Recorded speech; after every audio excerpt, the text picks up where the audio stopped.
Hello and welcome to Health with Priskilla.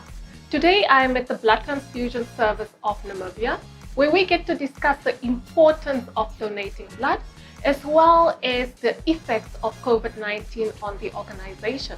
And to do so, I am joined by my guest speaker, Mr. Titus Shivute. Titus, welcome to Health with Priskilla, and thank you for having me here. Thanks a lot for having us on the show as well, Priskilla, and we are really fun to be here, yeah. Excellent. Titus, before we get into our discussion, Yes. can you perhaps just briefly tell us about yourself? Yes, my name is Titus Shivute. I'm the Educational Officer at the Namibia Blood Transfusion Service. A part of my role is basically to try and educate individuals on the importance of blood donation in the entire country.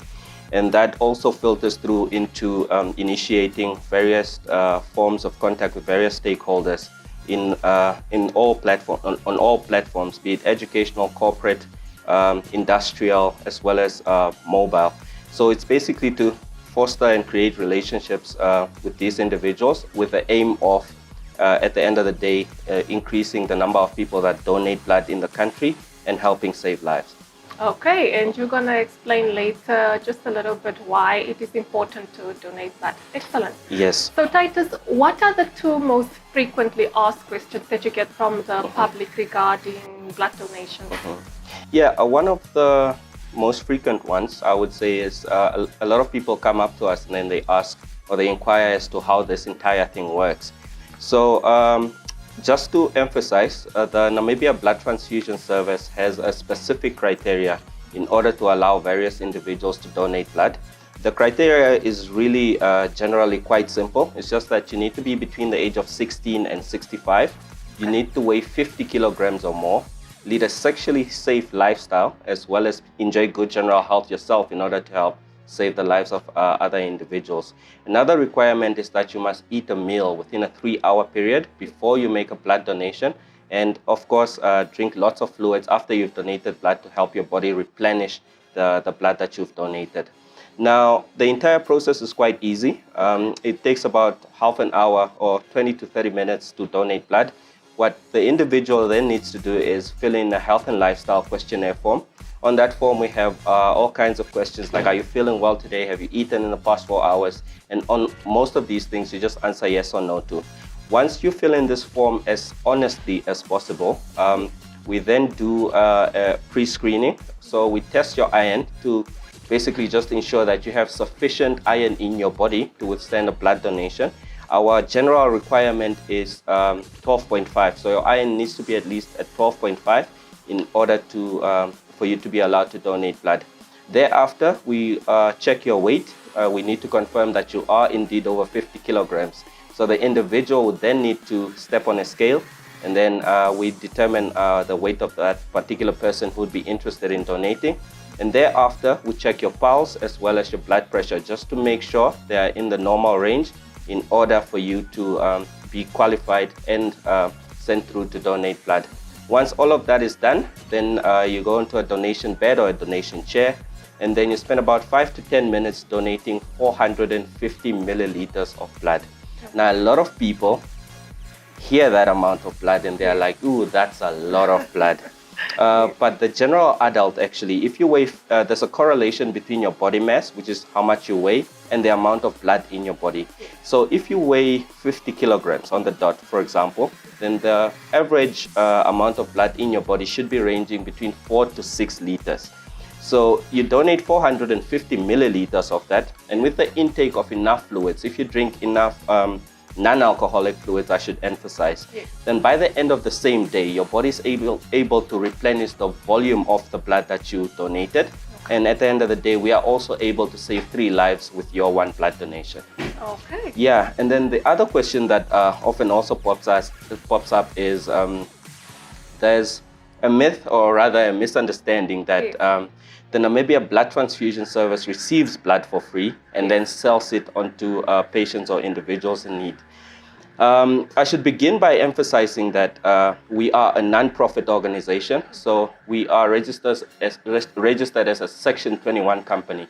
Okay. So we are, as a result, as a means of our operations, not able to make profit from the various from the nature of our business. Now, it's important for us to also understand that there's a lot of costs involved in processing, collecting, testing, as well as supplying safe blood and blood products to various patients in the country. An analogy that I like to use is that it rains each and every year, and individuals can get water from rain. But then why do we pay for the service of being supplied water free in our homes if it rains on a regular basis? This is because the water needs to be purified. This is because the water needs to be supplied to you where you require it. In the same vein, the Namibia Blood Transfusion Service needs to use a lot of resources in order to get the blood that that is donated by individuals and then supply that over to patients. So, for example, currently one of the most costly operations that we are running is our NAT facility, our nucleic acid amplification testing.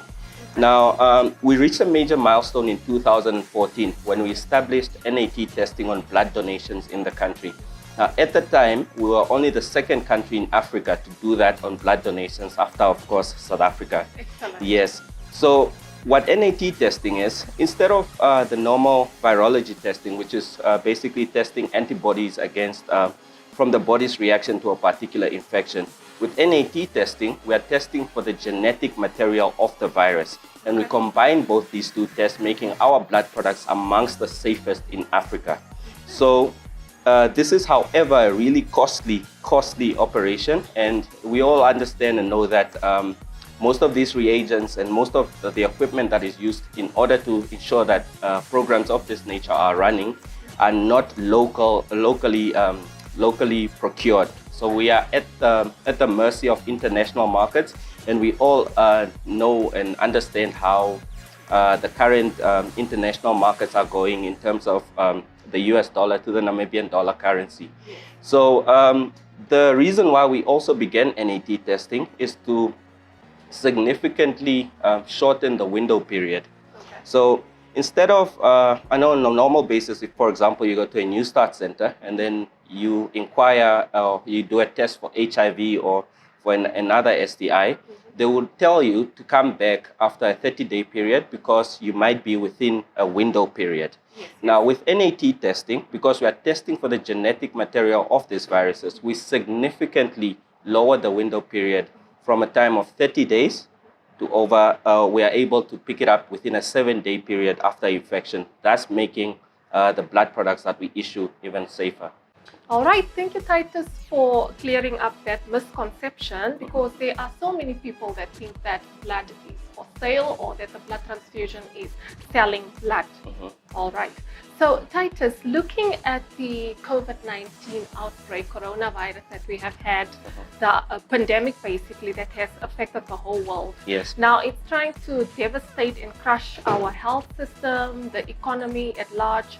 So, what is it that has been the effect of COVID-19 on the blood transfusion service? Yeah. Yes, there's been a major impact of the coronavirus on the operations of the Namibia Blood Transfusion Service. Unfortunately, we've had to cancel numerous educational, corporate, industrial, as well as mobile blood donation clinics, which were scheduled to take place over this period, thus cutting our collections by over 50% over the preceding 3 weeks. We are currently experiencing a critical shortage of blood in the country as a result.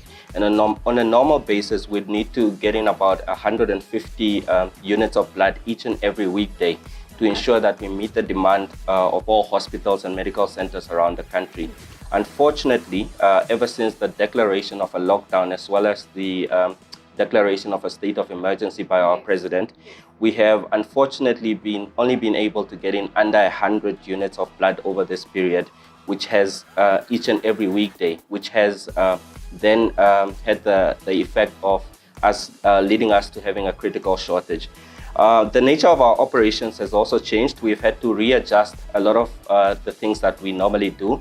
So, for example, if you come into our building, you'd need to sanitize your hands immediately.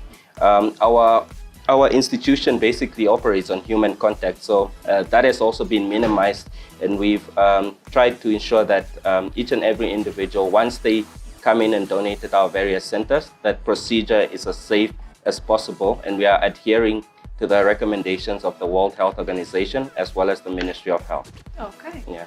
So I'm so glad that despite the fact that there are a few people who are coming out to donate blood, you have strategies in place basically to still try and keep up with the demand that is out there. Yes. Now, talking about that, Titus, Yes. what would you say if there are still people out there who think that donating blood is not important? Yes. What would you say, or can you just paint a picture for us and tell us what will happen if the supply is not able to keep up with the demand?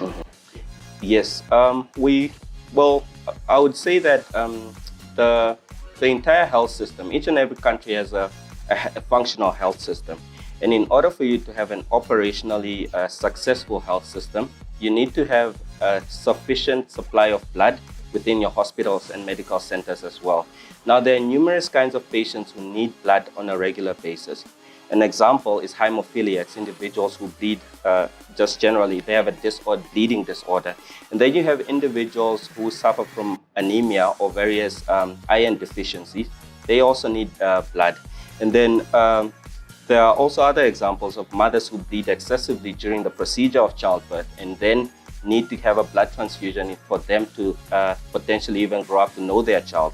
And I don't even need to mention the number of trauma incidents that we experience in this country.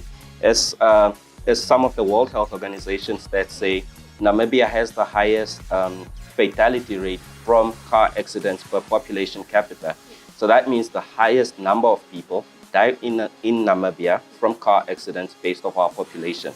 And some of these things is just because, or some of these instances is just because emergency services such as blood transfusions may not be readily available for individuals. So it's primarily really important for Namibians as a whole to begin a culture of donating blood, but not just to do it once and tick it off a bucket list, to actually do it on a regular basis, because you're eligible to donate blood each and every 56 days, which is roughly 2 months.